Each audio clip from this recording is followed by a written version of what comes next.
ദിവ്യാത്മാക്കൾക്കെല്ലാം വിനീതമായ നമസ്കാരം.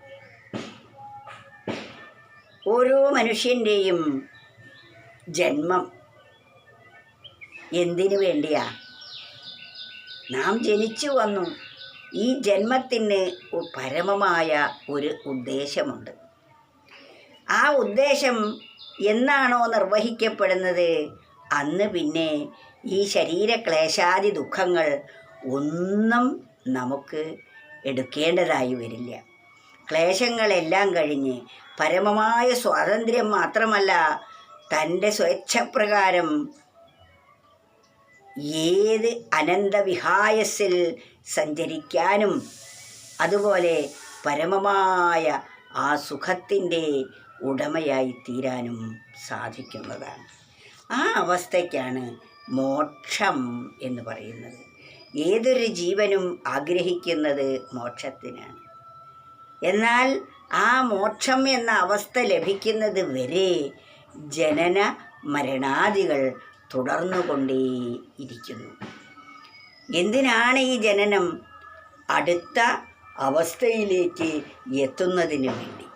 ജീവിതം കൊണ്ട് കാരണം ഒരു കുട്ടിയെ വിദ്യാലയത്തിൽ ചേർത്ത് 1-ാം ക്ലാസ്സിലെ എല്ലാ വിഷയങ്ങളും പഠിച്ച് അടുത്ത വർഷം ആ കുട്ടിക്ക് പുതിയ ക്ലാസ്സിലേക്കുള്ള പ്രവേശനം ലഭിക്കുന്നു.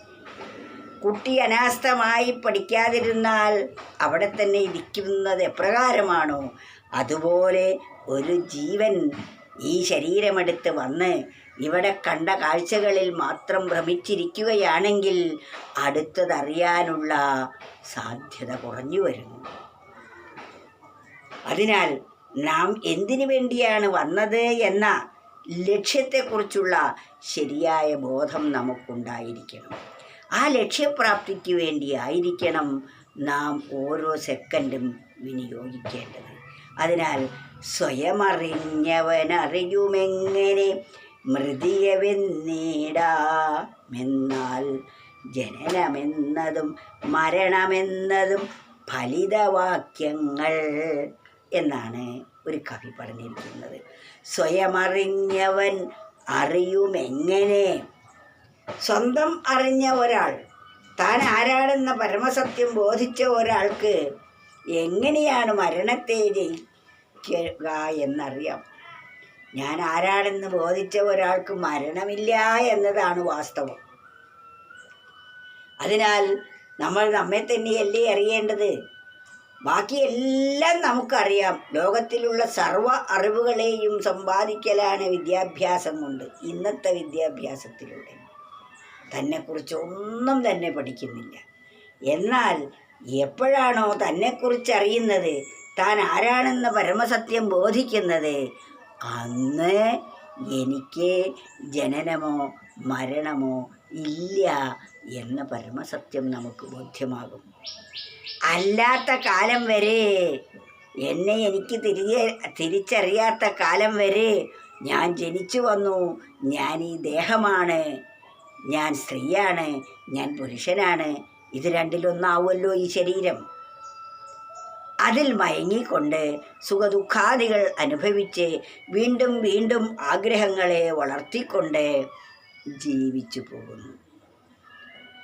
അങ്ങനെ അവസാനം ഒരിക്കൽ ഞാൻ ആരാണെന്ന ഒരു ചിന്ത നമ്മുടെ ഉള്ളിൽ അങ്കുരിക്കുമ്പോൾ അതിനുള്ള അന്വേഷണ ത്വര വളരുകയും എന്നെ കണ്ടെത്തുകയും ചെയ്യുന്നതോടുകൂടി ജനന മരണാദികൾ ഇല്ലാതെയാകുന്നു.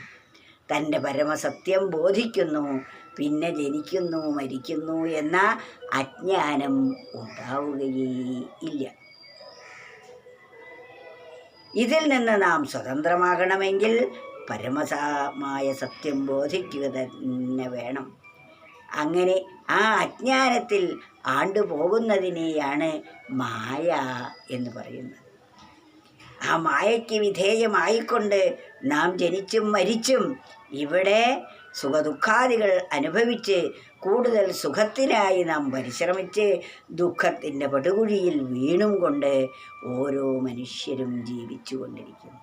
ഇതിൽ നിന്ന് വിമുക്തിയാണ് നമുക്ക് ലഭിക്കേണ്ടത്. അതിനാൽ സ്വയമറിഞ്ഞവനറിയുമെങ്ങനെ മൃതിയവെന്നീടാൻ.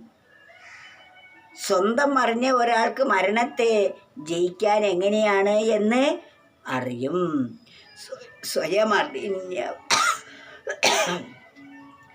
സ്വയമറിഞ്ഞവനറിയുമെങ്ങനെ മൃതിയവെന്നീടാമെന്നാൽ ജനനമെന്നതും മരണമെന്നതും ഫലിതവാക്യങ്ങൾ. സ്വന്തം അറിഞ്ഞു കഴിയുമ്പോൾ നമുക്ക് ഈ മരണത്തെ ജയിക്കാൻ എന്താണ് വിദ്യ എന്നറിയാം. നാം മരിക്കുന്നുമില്ല, നാം ജനിക്കുന്നുമില്ല എന്ന പരമസത്യം ബോധിക്കും. ജനന മരണാദികൾ വെറും ഫലിതവാക്യം മാത്രമായിട്ടേ നമുക്കനുഭവമാവുകയുള്ളൂ. ഈ പദ്യശകലം നമ്മളൊന്ന് വീണ്ടും വീണ്ടും ഒന്ന് മനനം ചെയ്ത് നോക്കൂ, മറക്കരുത് ഇത്. സ്വയമറിഞ്ഞവനറിയുമെങ്ങനെ മൃതിയവെന്നീടാമെന്നാൽ ജനനമെന്നതും മരണമെന്നതും ഫലിതവാക്യങ്ങൾ. ജനനവും മരണവും ഫലിതമായ തമാശ മാത്രമായിട്ടേ പിന്നെ നമുക്ക് ബോധ്യമാവൂ. ആ സത്യമാണ് നാം ജീവിതത്തിൽ ബോധിക്കേണ്ടത്.